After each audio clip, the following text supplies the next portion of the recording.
কেন সমস্ত কিছু শুনুন। দেখুন, শফিকের বয়স 17 বছর এই পার হলো। তো 17 বছর পার হলে কিন্তু সে বিয়ার যোগ্য হয় না। বিয়ার বয়স 17 বছর কোনোদিনও হয় না। তো দেখুন, তারপরেও যদিও হয় না, তারপরেও শফিক কিন্তু একটা মেয়ের সাথে প্রেম করে তাকে বিয়ে করে। বিয়ের কিছুদিন যেতে না যেতেই শফিক সেই মেয়েটাকে যেমন ধরুন শফিক সেই মেয়েটাকে ডিভোর্স দিতে চায়।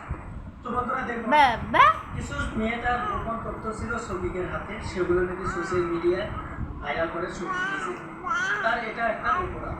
দেখুন, এমনিতেই তার বয়স হয় নাই, তারপরেও সে বিয়ে করেছে, এটাও একটা অপরাধ, আইন মতো অপরাধ। তারপরেও সে কিছুগুলো ভিডিও, যেগুলো ভিডিও নাকি তারা নামের মেয়েটার সাথে সে ভিডিও করেছিল, সেই ভিডিওগুলো সোশ্যাল মিডিয়ায় পাবলিশ করে সেখান থেকে ভাইরাল করে। সেই ভিডিওগুলো শফিক নিজে থেকে ভাইরাল করে। তো বন্ধুরা, বর্তমান পুলিশে ধরেছে শফিককে এই জন্য, শফিক সেই মেয়েটাকে ব্ল্যাকমেলিং করে অন্য মেয়ের সাথে কথা বলে।